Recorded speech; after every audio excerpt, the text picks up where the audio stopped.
they be? This is turning into a major headache. What now, boss? Forget our brothers and sisters over at the lighthouse waiting to get to work. If we don't have enough fuel, it's lights out for the entire camp. Yeah, we gotta think of something, squad leader. Don't worry. Head back to your posts. I'll take care of this.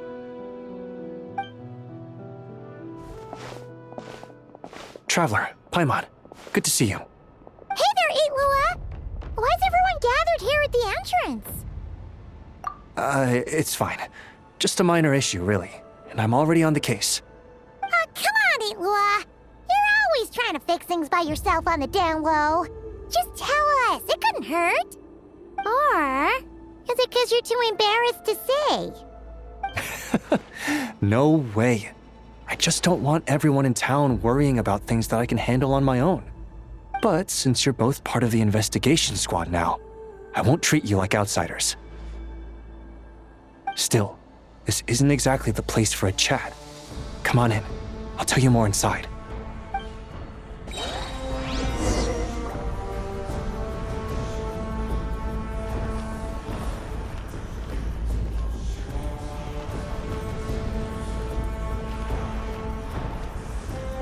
Squad leader, I've compiled what data we have on the bases we can still control.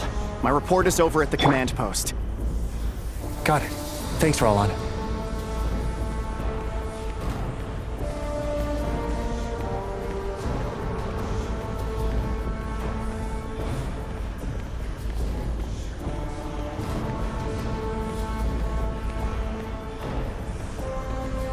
Squad leader, our comrades in the east seem to have butted heads with the Fatui. They say they're going to send someone over. Got it. I'll be over as soon as I can.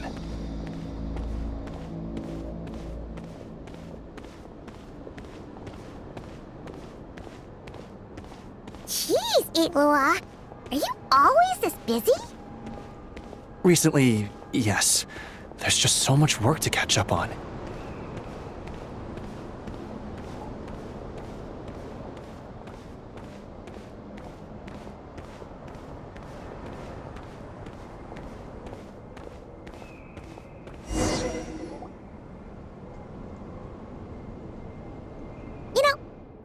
Wanted to ask for a while now. What are these vehicle thingies we keep seeing in the Lightkeepers camps? They kinda look like food trucks, don't you think? It'd be awesome if you really could cook up there. But Paimon has a feeling there's more to these things than meets the eye. What? Yeah, that wasn't what Paimon was getting at. Oh, these? Officially, they're called moon wagons. They're transportation tools we made by modifying Snezhnayan mechanical vehicles.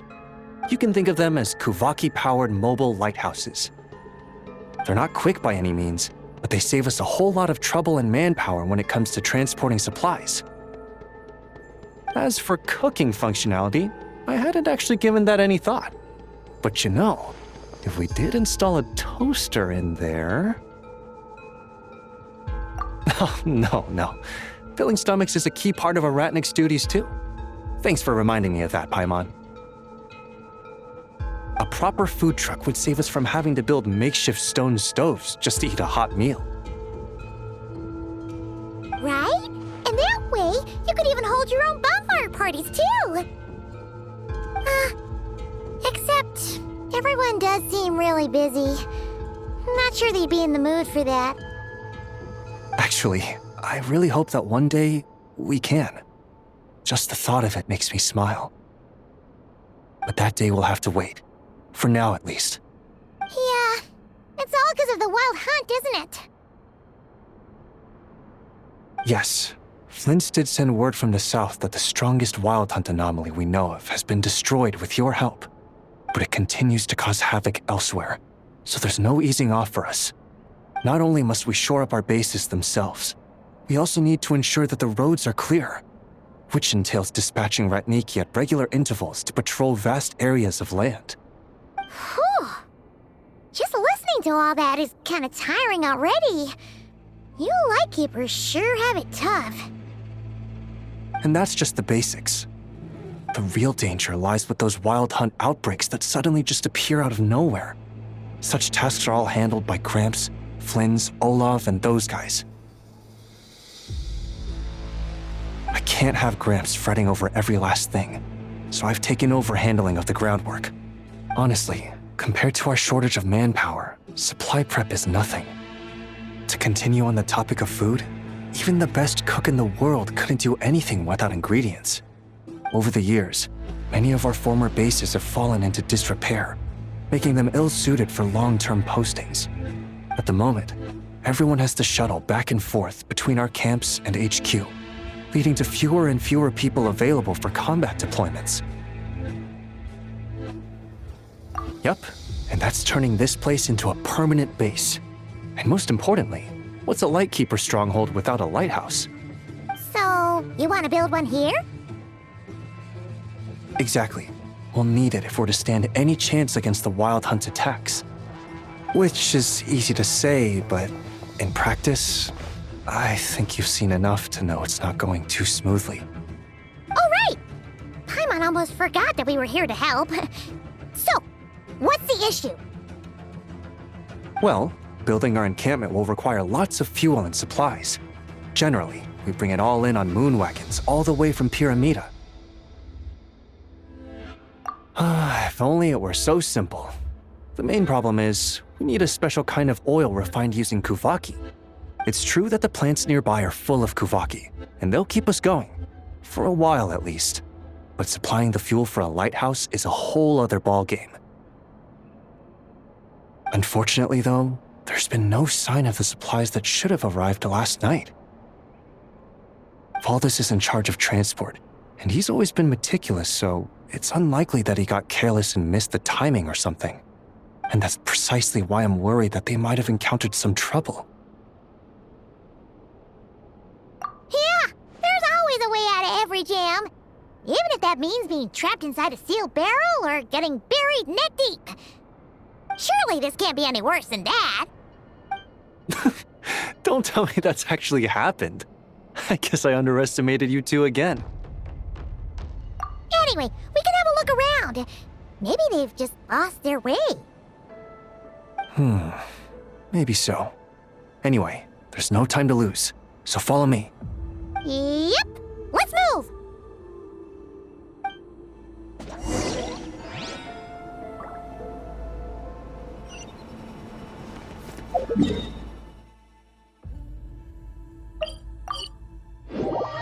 Strange. I thought I just heard something. Almost like... Huh? Well, that's weird. That's the vehicle, all right, but there doesn't seem to be anyone around. Huh? Is someone there? Help! Please, help me!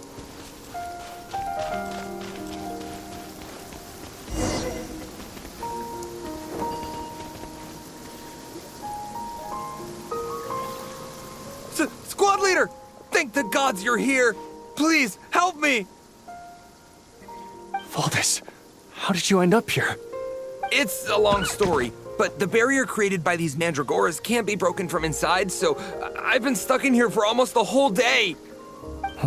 Something about this doesn't quite add up. This place isn't on the main road from Pyramida, nor is it some sort of shortcut. And as for the mandragoras, they wouldn't usually bother passersby unless they were trespassing on their territory. In short, I'd like an explanation as to how you ended up here, and a reasonable one at that, or you might have to stay in there a while longer. Ooh, you don't usually see Itlua getting angry. Paimon's kind of scared now, too. Oh, that's true. Guess being an adventurer really does have its advantages. It's a good thing we're only honorary squad members, or we'd be subject to his discipline, too. All right. Last night, I found the path to our camp blocked by a large group of mandragoras. You know how I like studying insects and plants, squad leader, and it was such a rare sight to see this many mandragoras gathered in one place. I didn't want to miss the opportunity, so I followed them all the way here. But then... I'm so sorry. I'll take responsibility for this, I promise. How about I cover Night Watch for the coming week? No, make that the whole month. You're right. We can discuss the breaking of regulations after we get back. For now, let's concentrate on getting him out of here. I could use your help again, Traveler. Thank you.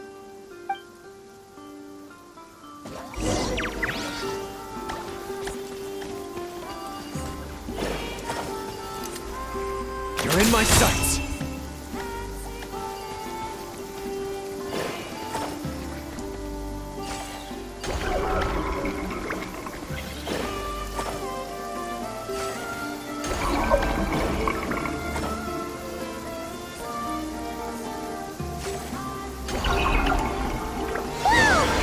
Where'd all these monsters pop out from? Let our guard down. Prepare for battle, everyone.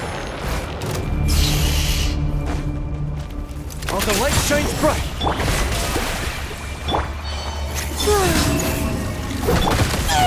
The sky's clear, the glazed moon shines! Be cleansed!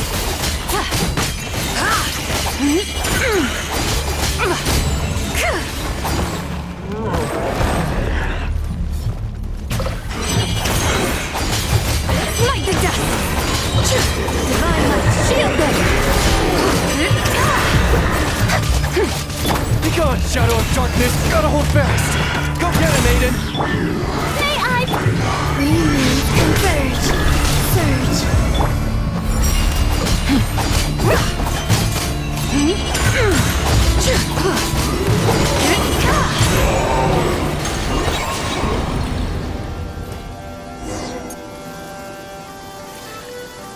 Phew! Finally drove out those monsters! What's going on here? Surely they couldn't have been waiting in ambush this whole time. The Wild Hunt. The Mandragoras. Huh, I get it. Huh? Have you figured something out, Aloha? Valdis, I think these Mandragoras trapped you inside the barrier to protect you. They're very sensitive to shifts in their environment. I myself heard some strange murmurs on the way here. Come to think of it, it must have come from the Wild Hunt monsters, who had yet to manifest at that time. These Mandragoras must have detected them very early on, which is why they barred your path and prevented you from continuing onward.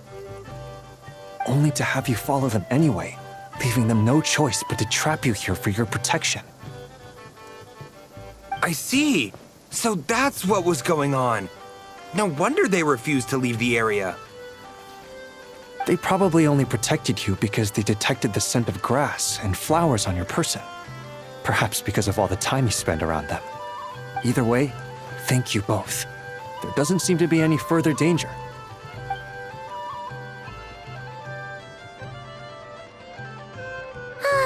There they go. Adorable little fellas, huh? And they didn't even ask for a reward. Imagine if we had them around to watch our backs. We'd never have to worry about being ambushed while opening treasure chests again. You know, putting it like that, it was kind of understandable that Valdis would want to follow them. Right? Finally, someone understands me.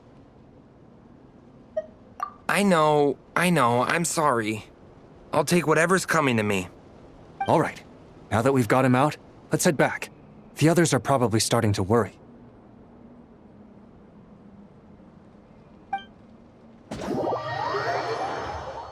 Alrighty, that's the issue resolved and our fuel stocks replenished. Thank you both very much. Don't mention it. We're part of the team, right? He neglected his duty while escorting a supply shipment, which is a violation of our regulations. However, he did encounter a pretty dangerous situation related to the Wild Hunt, and we didn't end up suffering any losses. As such, as per his wishes, he'll be responsible for protecting the lighthouse throughout its next month of construction. Hope he doesn't start slacking off again. Now that she's a member of the team, Paimon's gonna start coming down to check up on him. Oh, and to see how the lighthouse is coming along, too. Speaking of which, Paimon wonders what it'll look like once it's all done. It won't be as impressive as the one at Final Night Cemetery, that's for sure. Still, it'll be bright enough to serve as a beacon to guide travelers through the night. So long as we're able to keep people safe, whether from the Wild Hunt or anything else, our efforts will not have been in vain. Anyway, I should go back to sorting through our archives. All that work isn't gonna do itself. Don't worry, we won't be this busy forever. We should be able to put our feet up a bit once this place is up and running. In that case, we'll help you out. That way, it'll be done in no time. Your help would be most welcome, believe me. But I'm sure you've got a lot on your plate already. And asking you to come all this way just to do our work for us, it wouldn't feel right. How about this then? If you find anything useful during your adventures and you happen to be passing by, feel free to drop it off. Come on, it's no biggie. Like you said, we're squad mates now. Isn't that right, Traveler? In that case, let me say again that it's an honor to have you as my squad mates.